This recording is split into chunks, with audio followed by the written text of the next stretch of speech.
quand, soudain, on entend du fin fond du très joli. Quoi? S'exclame le roi. Qu'est-ce à dire? Un brouhaha, une bousculade, des cris. Qu'est-ce à dire? Qui ose troubler ainsi le doux sommeil hypnotique du peuple fasciné en ce jour de liège? Un rire sardonique emplit les couloirs. Une fumée noire glisse sournoisement dans l'embrasure des portes. Les feux s'éteignent dans les cheminées. Le givre se forme aux fenêtres. Les poissons se congèlent dans leurs bocaux. C'est quoi ce bordel? Crie le roi, mais on ne l'entend pas, car le son de sa voix est couvert par le rire sardonique qui s'est tant rapproché qu'il est devenu à présent insoutenable. Oh, pourrait-on baisser ce rire de haut de Hurle la reine hystérique, bouchant ainsi définitivement les tympans du roi. Et puis soudain, silence. Les portes s'ouvrent. Une lumière rouge révèle la silhouette machiavélique de la plus vieille fée du royaume. Celle que le chambellan n'a pas pensé à inviter. Ah, mais je croyais qu'elle était morte. Dira-t-il plus tard, juste avant qu'on ne l'écartèle, après l'avoir laissé pendu à ses boyaux pendant 3 jours et 3 nuits.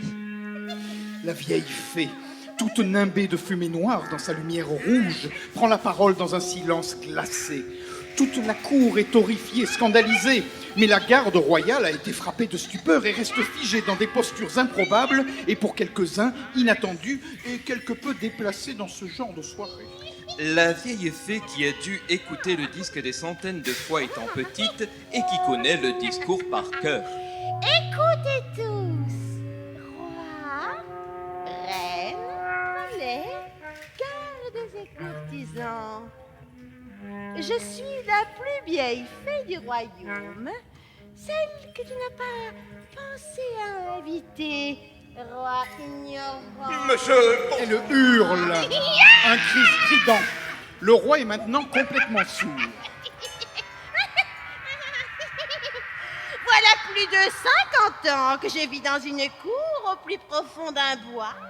Et tout le monde me croit morte. Mais je suis bien vivante. Bien vivante. Elle éclate de rire.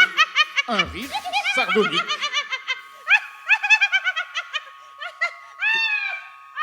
Comme c'est la 3e fois de suite, le peuple s'interroge.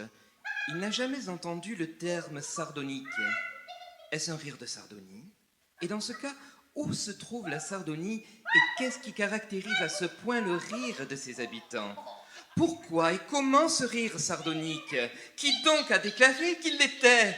Toutes sortes de questions, à jamais sans réponse. Elle marmonne distinctement.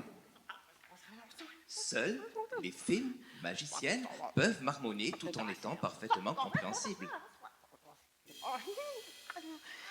Me traiter ainsi, moi, je jetterai un sort à la fille de ce roi qui me méprise. Elle reprend à haute et intelligible voix. La harpe celtique se risque à jouer quelques accords éthérés. Princesse, tu seras belle, intelligente, joyeuse. Tu chanteras, tu danseras et tu feras la plus belle musique du monde. Note de l'auteur.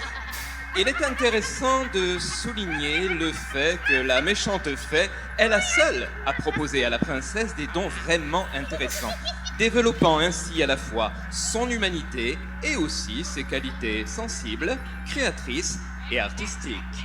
Les cordes de la harpe pètent les unes après les autres, de plus en plus rapidement, en fouettant le visage de la harpiste qui tombe raide morte, complètement lacérée. La vieille fée reprend. Jusqu'au jour où tu te perceras la main d'une quenouille et que tu en mourras.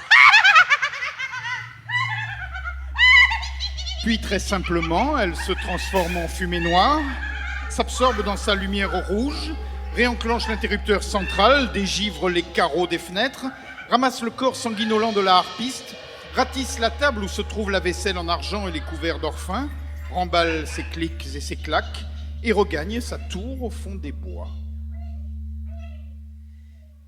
Inutile de préciser que cela a jeté un certain froid dans le très joli. La fête est foutue.